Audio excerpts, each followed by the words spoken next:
আসসালামু আলাইকুম প্রিয় দর্শক, আপনারা যেখান থেকে আমার ভিডিওটি দেখছেন আপনাদের সবাইকে নতুন রেসিপিটি দেখার আমন্ত্রণ জানাচ্ছি। আজকে আমি আপনাদের তৈরি করে দেখাচ্ছি কোরিয়ান স্টাইলের ফ্রাইড চিকেন। এটা খেতে একটু ঝাল ও মিষ্টি হয়, তবে এটা খেতে অসম্ভব মজা হয়।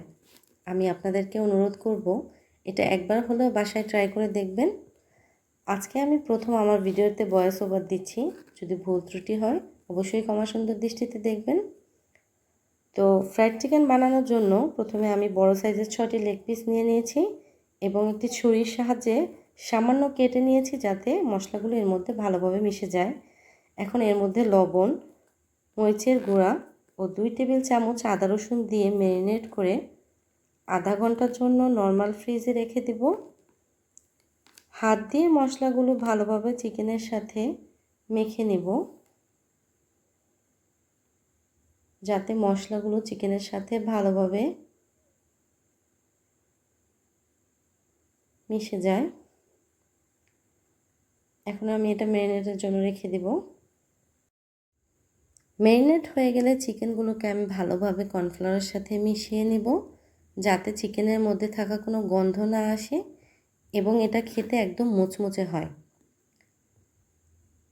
দেখতে পাচ্ছেন চিকেনগুলো খুব ভালোভাবে আমি কর্নফ্লাওয়ারের সাথে মিশিয়ে নিচ্ছি।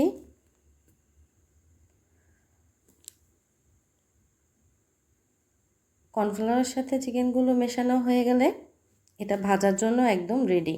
এখন একটি কড়াইতে আমি তেল দিয়ে দিয়েছি। তেলটা গরম হলে মাংসগুলো এর মধ্যে ভেজে নেব। ভাজার সময় অবশ্যই চুলা মিডিয়াম হিটে রেখে ভাজতে হবে, এতে করে মাংসটা ভালোভাবে কুক হবে। মাংসগুলোকে আমি উল্টে পাল্টে ভালোভাবে ভেজে নেব।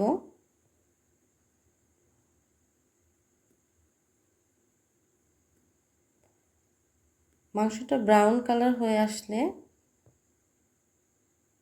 আমি এটা উঠিয়ে নিব।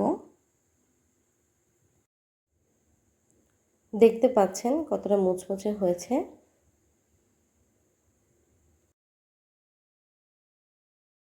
এখন আমি আরেকটি কড়াইতে 2 টেবিল চামচ নর্মাল তেল দিয়ে দেব।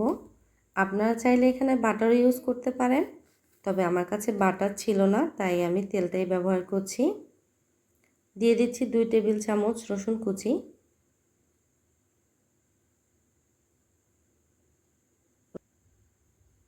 এর মধ্যে দিয়ে দেব 1/4 কাপ চিলি সস আর তার সাথে দেব 3 টেবিল চামচ টমেটো সস। দিয়ে দিচ্ছি চিলি সস, এরপরে দিচ্ছি টমেটো সস।